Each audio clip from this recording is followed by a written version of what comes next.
Passa já convosco, sejam muito bem-vindos ao nosso 5º vídeo das nossas lições bíblicas sabatinas Monte das Oliveiras.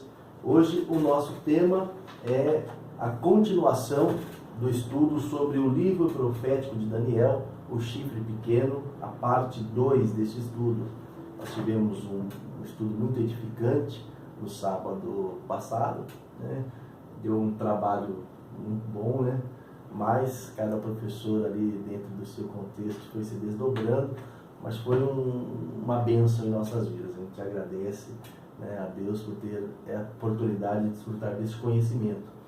E agora, nesta parte 2, nós temos a continuação, né, desdobramentos do estudo anterior, né, que nós falamos sobre a ponta pequena, o estabelecimento do papado e as blasfêmias e mudanças na lei que ocorreram por meio do chifre pequeno e das suas arrogantes blasfêmias, né?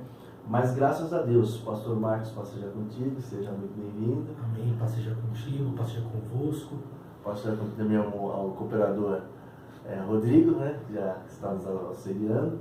E pastor, começando aqui no estudo, a terceira pergunta, ela fala de uma mulher, né, uma prostituta, né, que ela estava assentada sobre a besta, né, e ela tem assim um significado assim, muito importante, como um desdobramento da lição anterior. Nós vamos iniciar por esta terceira pergunta, né, como seria, porque aqui no comentário até tem uma diferença aqui, né? Falam que a maioria dos protestantes tem entendido a mulher apóstola como um símbolo da Igreja Católica Romana, mas essa profecia pode ser aplicada de forma mais concreta ao poder romano, né? Porque tinha uma distinção ali entre a Igreja e o Estado. Explica um pouco melhor para nós, para ficar mais claro, né? Uhum. Você quer passar aqui? Nós estudamos na semana passada a relação que há entre Daniel 7 com o Apocalipse. Inicialmente o Apocalipse capítulo 13. Mas essa mesma relação acontece também no capítulo 17. É aquela história, a revelação começa com Nabucodonosor, mas depois ela passa para Daniel 7 e capítulo 8, depois ela passa para João, capítulo 12 e 13, e ela continua com João no capítulo 17. A cada revelação que Deus dá, ele acrescenta novos detalhes e acrescenta novas profecias sobre o fim dos tempos. No caso do capítulo 17, as mesmas coisas que nós vemos aqui no 7 e no 13, elas se repetem. Então, aqui o anjo fala: vem mostrar-te o julgamento da grande meretriz, que se acha sentada sobre muitas águas.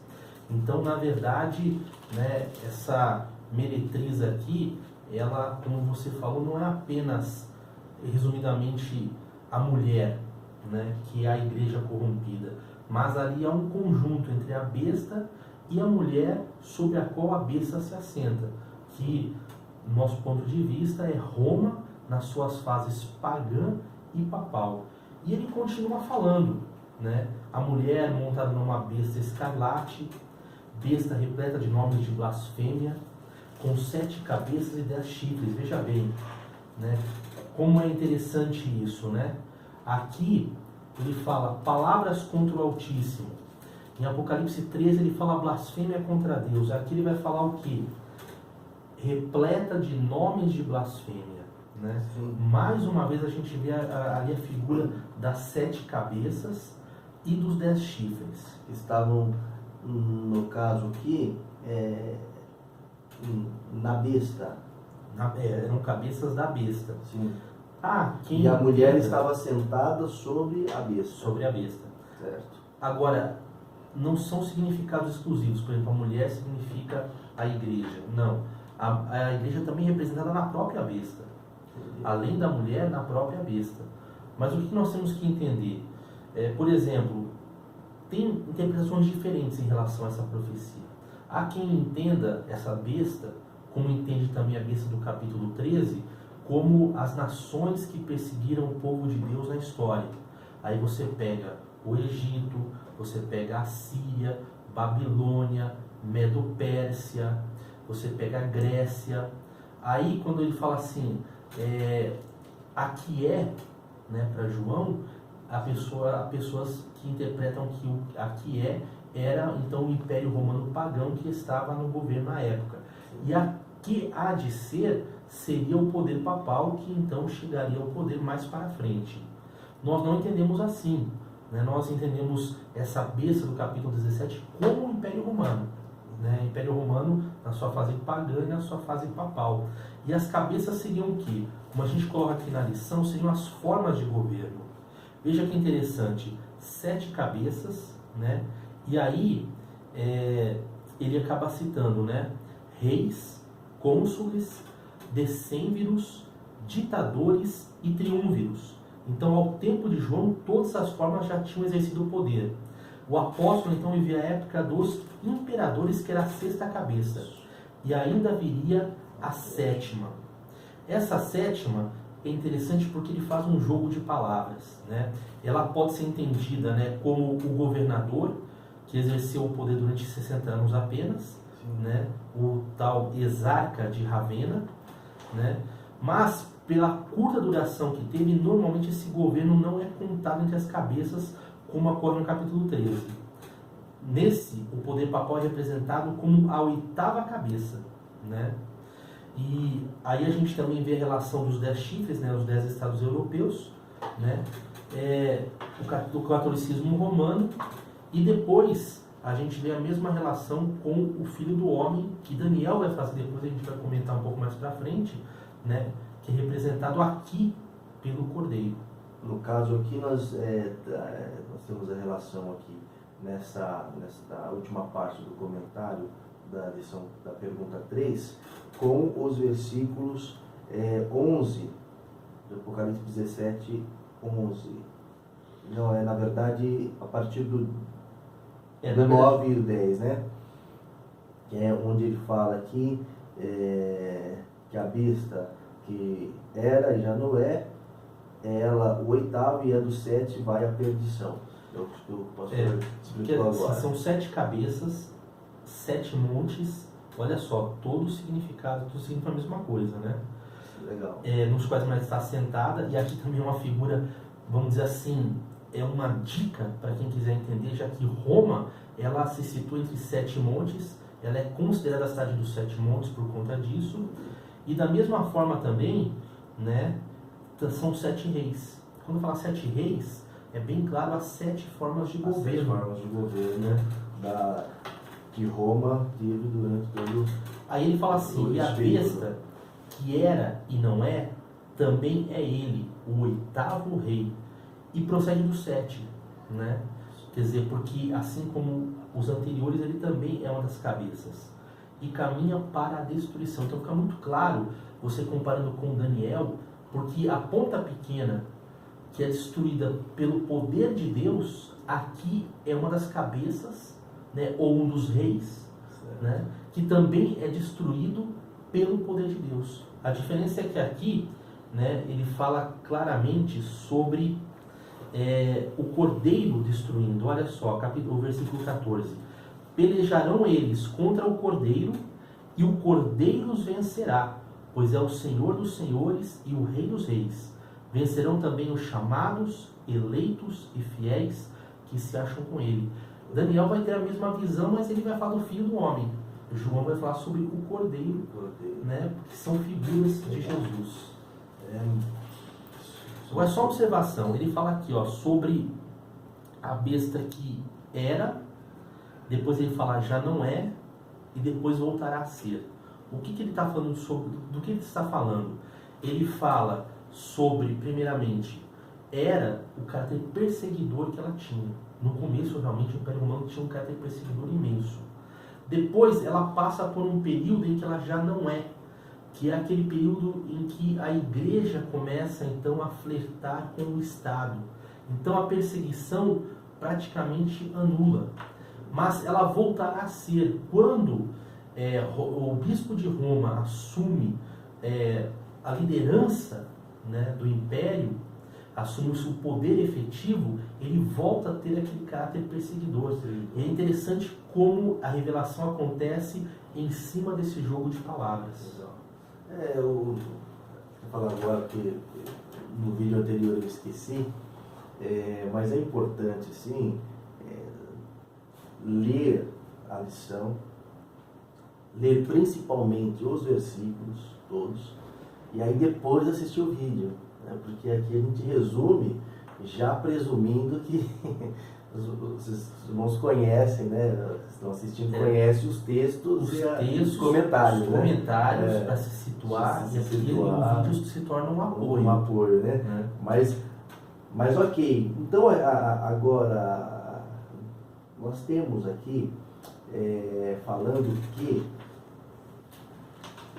aquele chifre pequeno, né, que nós já estamos estudando, ele foi ferido de morte. Então, aqui mais para o Apocalipse 13, então ele vai falar aqui que uma chaga mortal, ele foi ferido de morte, a sua chaga mortal foi curada. Que na quarta e na quinta pergunta, né, nós temos aqui uma aplicação desta questão, né? Temos algumas datas, né? Temos uma aplicação que já foi feita até na lição do primeiro semestre sobre como chegar nos 1260 dias, né, dos 42 meses para os 1260 dias, né, e como esses 1260 dias agora são aplicados ao período em que o bispo de Roma, né, que veio a ser o Papa, ele oficialmente se toma, né, ali o domínio em 538, né, se conta 1260 anos até 1798. Então são 1260 anos deste domínio, onde ele finda ali, como diz ali no finalzinho do quarto comentário, né, quando o exército francês, né, sob Napoleão, ele dá esse golpe mortal. Então eu acredito que é muito interessante, e algo que está na primeira pergunta, que vai voltar para lá, mas ali no comentário, eu até grifei aqui, ele diz assim, claro que aplicando a Daniel, mas ele fala assim, interpretar na ordem cronológica é um erro de interpretação, né? Porque ali, tanto aqui no capítulo 13, João ele não teve esta preocupação, a revelação não teve essa preocupação por seus motivos, né? Mas nós temos aqui então esses elementos, né? O chifre sendo ferido, né? Os 1260 dias, né? O bispo de Roma se levantando, depois ele caindo lá na frente. O senhor pode passar para nós? Então, é realmente um erro você interpretar tudo isso aqui numa sequência cronológica, porque não está. Na verdade, o que João estava tendo, assim como Daniel teve? Revelações. Então ele tinha uma visão, depois ele tinha uma outra visão, né? Isso que está no capítulo 13, quando ele vê, né, aquela besta, né, via emergir do mar uma besta com 10 chifres, 7 cabeças, sobre os chifres 10 diademas, sobre as cabeças nomes de blasfêmia, aquele leopardo com as características das outras bestas, né, faz uma referência muito clara a Daniel. Mas aqui, no mesmo capítulo 13, ele tem uma outra visão, via ainda outra besta emergir. Então, quer dizer, a gente não pode pegar isso numa sequência cronológica, mas sim entender a visão, entender que uma visão se refere à outra e traz um elemento que vai ligar com a outra. Certo. E aí você encaixa cronologicamente os versículos de acordo com a história. Por quê? Porque a forma de você relatar o texto grego é uma forma diferente de você relatar o português, por exemplo. Então havia uma construção feita para se chegar ao clímax e uma outra construção. Então primeiro ele relata a besta, a característica da besta, e depois ele vai descrever a sua atuação. É o que ele faz aqui no capítulo 13. Agora, o que é interessante de falar sobre essa questão da besta, da cabeça da besta ter sido ferida de morte, é o que ela acrescenta. Porque ela vai acrescentar um detalhe que não está em Daniel capítulo 7. Né? Porque essa cabeça, ou chifre, ele foi ferido e era uma ferida fatal, uma ferida mortal, ferida de morte. O que nós entendemos? Para nós entendermos quando aconteceu isso, nós temos que entender uma coisa que é revelada em Daniel, agiria 3 tempos e meio. Né? A palavra que ele usa aqui, nós até colocamos, né? Ele usa um vocábulo, né, que em caldeu é idam, que traduzimos como tempo. Né? Ele utiliza a palavra hebraica ion, literalmente dia, que na sua forma plural yamim, indica um prazo definido de tempo, como ano, por exemplo. Então ele fala 3 tempos e meio. Depois, no Apocalipse 13, ele vai falar 42 meses. Né? No capítulo 12, que é quando começa a revelar a besta, que na verdade a gente sabe, né, que as bestas eram nações, mas na verdade ela também, no capítulo 12, representa Satanás. Porque quem dá o poder para todas essas bestas, na verdade, é Satanás. E ali no 12 ele vai falar sobre os 1260 dias. Para interpretar, nós temos que voltar no que nós já estudamos no primeiro semestre, sobre como interpretar.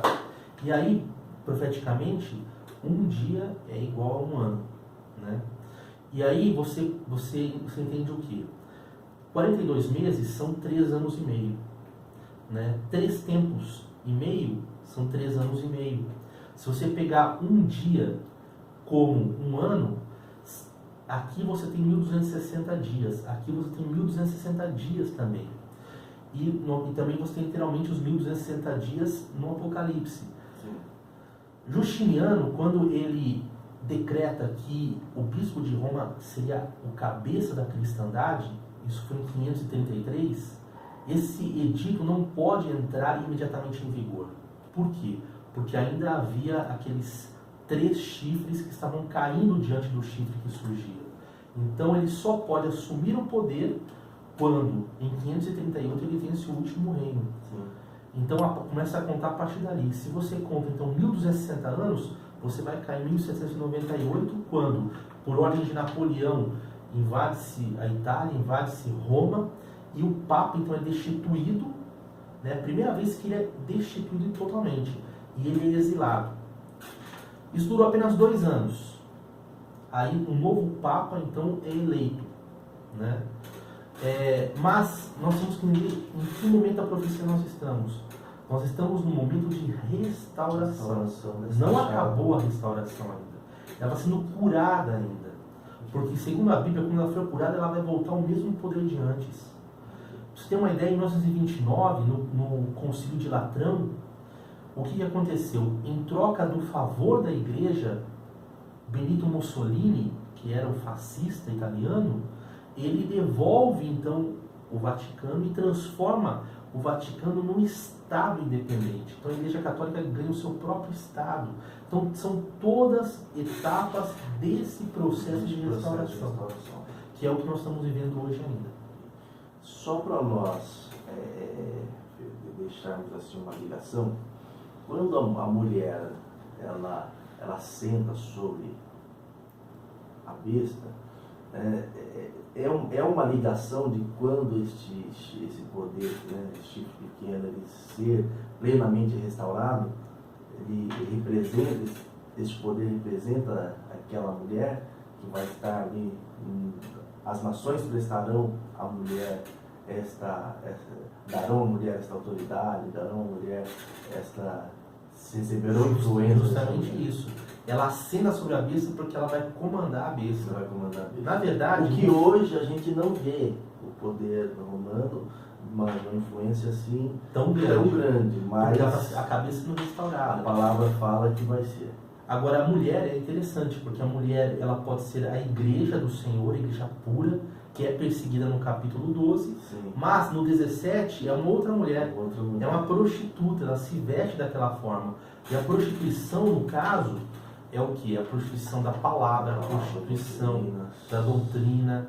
Então, tudo isso é prostituição. E esta mulher tinha as suas filhas. Esta mulher que dava de beber as suas abominações. Tem. Então, e isso aí ela vai mostrar no capítulo 13, mostra depois no 17, né? Ela espalha, ela dá de beber da sua embriaguez, do vinho da sua embriaguez, a todas as nações da terra. Agora, nós concluímos, nós temos a Daniel, né? Primeira pergunta e a segunda, né? Que também vai ter uma ligação com a sexta e com a sétima, né? Porque fala da vitória definitiva e das promessas de Deus, aqueles que permanecerem firmes até o fim, né? Porque Daniel, ele faz ele recebe, na verdade, né, uma visão muito surpreendente, né? Muito surpreendente mesmo. Então ele vê ali um ancião de dias, e ele vê ali, mais uma vez, né, a questão da ordem cronológica é muito complicada, mas em Daniel nós vemos o julgamento, que no Apocalipse pode ser retratado lá como o grande trono branco, né? Onde se abrirão os livros, onde serão todos reunidos ali. Mas aí que está. Na verdade, o julgamento em Daniel é uma coisa um pouco mais ampla. Sim. Porque o que acontece? Mais uma vez, Daniel teve a visão, né, em que ele viu a ponta pequena surgindo, falando blasfêmias. Aí ele tem uma segunda visão. E na segunda visão mostra um semelhante ao ancião de dias e outro semelhante ao filho do homem. Então o ancião de dias, ele começa a julgar, ele dispõe os tronos e começa a julgar antes mesmo do filho do homem chegar. E nisso a gente encontra um eco em Apocalipse. Porque quando, no capítulo 12, quando o filho da mulher nasce, né, a mulher vai para o deserto, né, já é falado, né, que Satanás está julgado. Então, quer dizer, ele faz um eco com o Apocalipse ali. O ancião de dias ali é uma figura muito clara do próprio Pai, do próprio Deus. Mas nós vemos ali que no momento em que é começado aquele julgamento, você vê chegando nas nuvens do céu quem? O Filho do Homem. Mas ele não chega nas nuvens do céu para a terra. Ele chega nas nuvens do céu para tomar o seu lugar ao lado do ancião de dias. Ou seja, digamos assim, após a primeira vinda, a sua ressurreição, a sua ascensão, que é onde nós terminamos o primeiro semestre, falando da humilhação, da glorificação, e onde Cristo está assentado, quais as suas funções hoje. Então, Daniel já vê o vislumbre de todo esse momento. Aí que está. Qual é o título que mais Jesus usava quando ele estava aqui na Terra? Enfurecia mais os... E isso deixava os líderes judaicos mais loucos da vida, porque ele falava que ele era o Filho do Homem.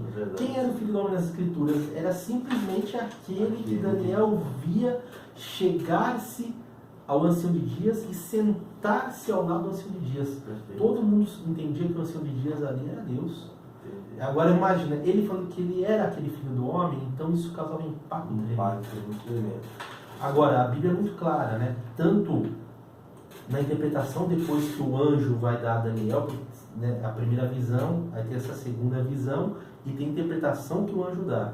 E na interpretação que o anjo dá, ele é muito claro em dizer que aquele poder, né, a ponta pequena, a mulher, né, que é chamada de a grande Babilônia, que embriaga os reis da terra, né, que é a meretriz, o fim deles não seria sobre uma força humana, seria sobre o Filho do Homem para Daniel, ou para João, o versículo 14, o Cordeiro.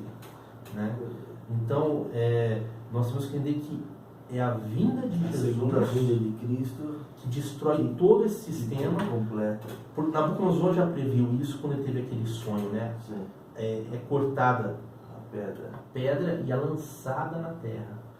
E ela destrói todos os reinos. Uma advertência que eu acredito que é muito importante, nós assim, deixarmos bem destacado, é que às vezes quando nós vemos aquele perseverar até o fim, ou algumas advertências tratando assim daquele momento onde tal esse chifre será restaurado, e nós vamos ver, né, sobre a grande tribulação, os tempos de angústia e outros momentos, alguém pode pensar assim, bom, aquele momento vai ser muito difícil, aquele momento os crentes terão que ser mais fiéis, e realmente, né, mas agora as nações e as religiões e as igrejas estão embriagadas. Então, a nossa fidelidade, né, nós vamos até tratar mais para frente dos tipos de perseguição que tem. Nós temos uma perseguição hoje que nós não podemos nos enganar. Né? Alguém pode pensar que essa lição não se aplica a este momento, muito pelo contrário, né? Se aplica e muito a este momento, e nós temos que ter uma advertência muito grande, até porque o tempo profético, né, ele pode virar a qualquer momento. Ninguém está autorizado a marcar dia de nada, né, mas nós temos que ter consciência que Deus está no comando da história e as coisas podem ocorrer. Então, de repente, dentre a nossa geração. Então, muitas vezes essa advertência é importante, principalmente na aula, porque, bom, já que é lá na frente, então aqui eu estou tranquilo. Muito pelo contrário. Às vezes a pessoa está sendo embriagada, principalmente pelas mudanças doutrinárias, como nós vimos na lição passada, e ela se vai, né, embriagada pela meretriz e pela ponta pequena. Né? É interessante a gente ver o seguinte, até a próxima lição vai falar sobre o princípio das dores. Mas quando você fala em tempo do fim, a que a Bíblia se refere?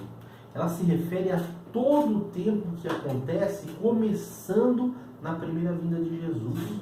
Porque Jesus falou o seguinte, olha, se o Filho do Homem é vindo, também é chegado o tempo do fim. Então, quer dizer, as tribulações, as lutas, elas acontecem durante todo esse tempo. Né? Porque se você for pegar guerras, se você for pegar perseguições, é uma coisa que tem sido constante nesse período. Então, a gente não pode se enganar. Os tempos dos fins estão sendo vividos hoje. Exatamente quando Cristo vai voltar, nós devemos viver hoje como se estivesse para voltar hoje. Né? Mas sabendo que o tempo realmente pertence a Deus. Mas, se tudo isso se cumpriu, né? Se 2.500 anos atrás, Daniel já profetizou o que ia acontecer em nossos dias e depois dos nossos dias, quanto mais o restante. Praticamente, a palavra de Deus, ela vem se cumprindo em sua totalidade, resta uma pequena parte, e quando nós estudamos as profecias, o nosso coração tem que se encher de convicção. E a palavra de Deus, ela vai completar o seu ciclo. E é interessante, Marcelo, claro, né, a gente não confundir. Marca da besta, o número, não são o chip que o pessoal fala. Né?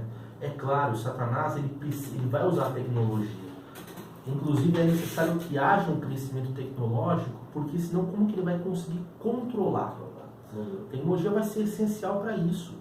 Porém, nós temos que entender que o negócio não é um equipamento, mas sim é um sistema, né? Sim, é um poder. E é uma mudança na verdade de Deus. E quem está à frente é o diabo. Então a gente tem que tomar muito cuidado e a gente tem que se preparar, primeiramente, conhecendo a verdade. Porque não é o que Jesus fala, conhecereis a verdade e a verdade vos libertará. Amém. Amém, pastor? Amém. Então Deus abençoe, é uma excelente aula e permanecemos à disposição.